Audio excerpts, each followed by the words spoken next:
Let me give you an example, and I think this will help. Okay, because A and B is pretty generic. So let's say, again, I have a significant interaction effect in my ANOVA. Now I have to do tests of simple main effects.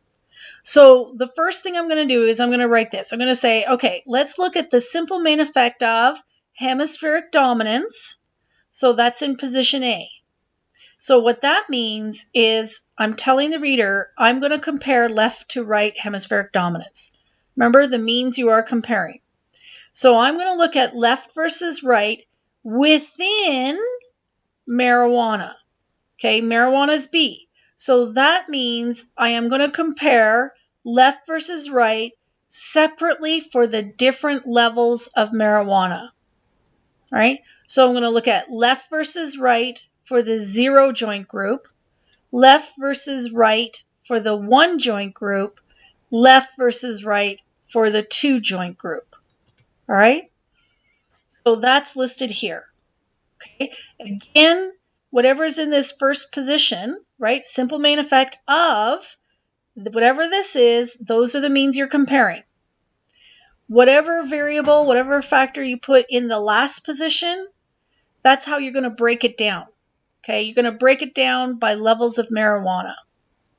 So we're going to do a test of simple main effect to compare left versus right, the means for left versus right for 0 joints.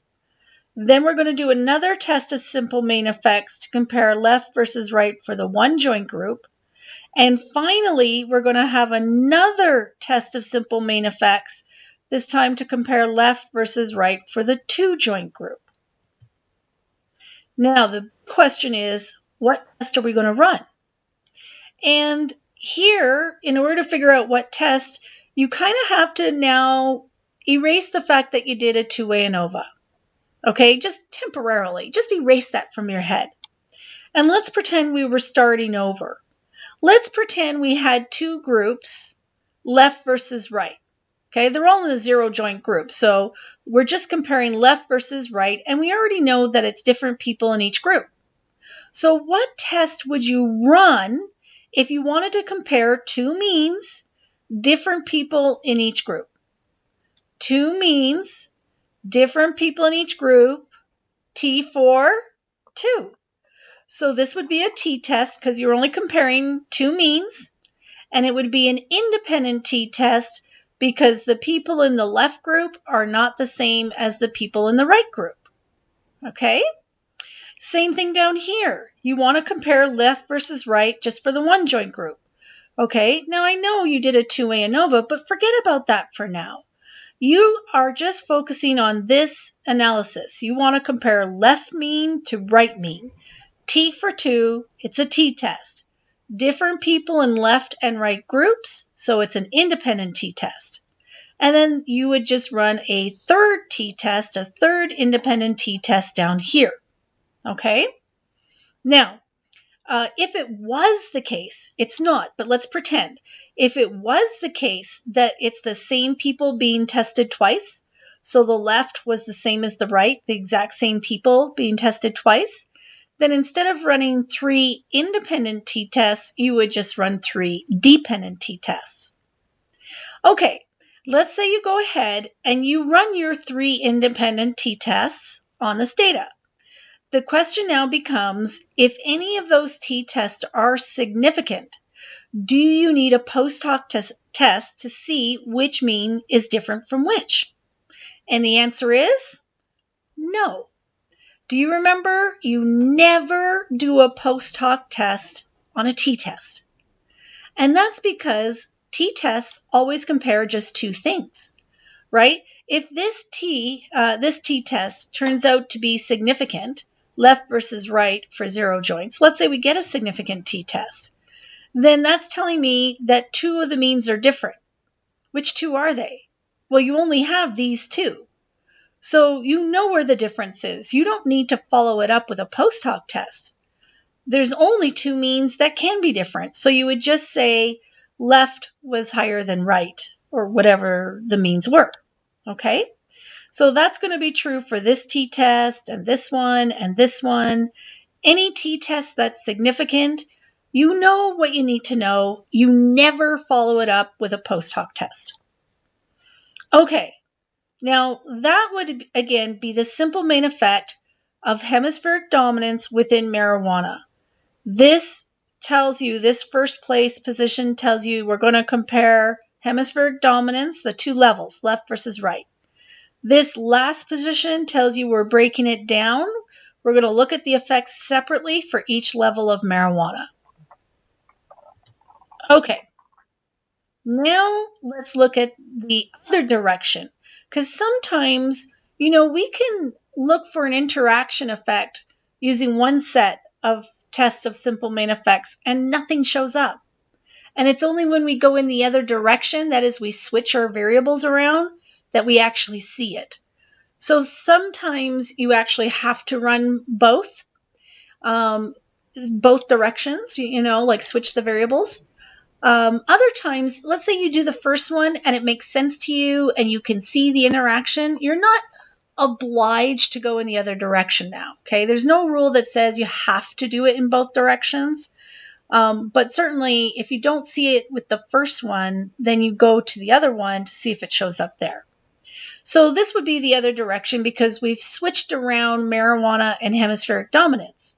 Now what we want to do is look at the effect of marijuana within HD. This is in the first place. So this means we're going to be comparing the means of marijuana, and we're going to break it down. We're going to do it separately for each level of hemispheric dominance. So the first one means we're going to look at the means of marijuana. So we're going to look at 0 joints versus 1 versus 2, but only for the left hemispheric dominant people. Okay, so we're going to just look at those individuals. And then we're going to do, that'll be one test. And then the second test is to compare 0, 1, and 2. And this time we're only going to look at the right people. Okay? Because remember, we're comparing the means of marijuana, but we're doing it separately, one at a time, for each level of hemispheric dominance. So, which test would you use now?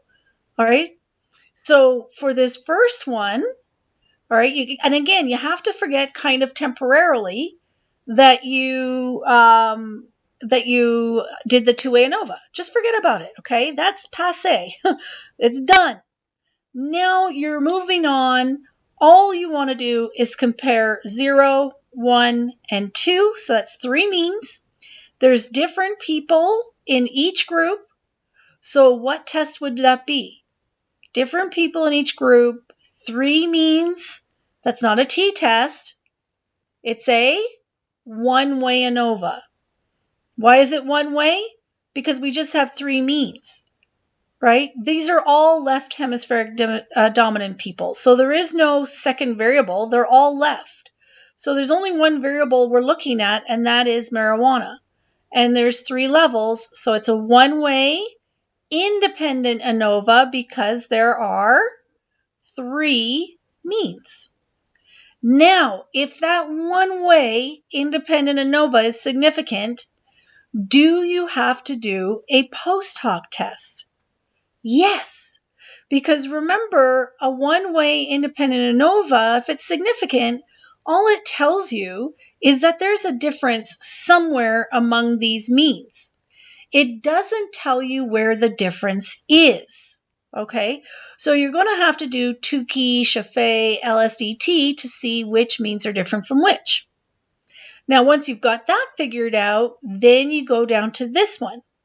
And this would be looking at the simple main effect of marijuana, but just for the right HD people. So again, you're going to compare 0, 1, and 2 with a one-way independent ANOVA.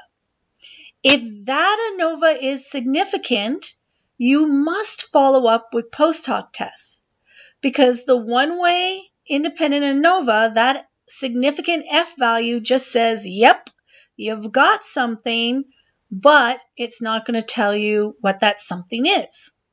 So again, Tukey, Chaffee, LSDT, find out which mean is different from which. Okay?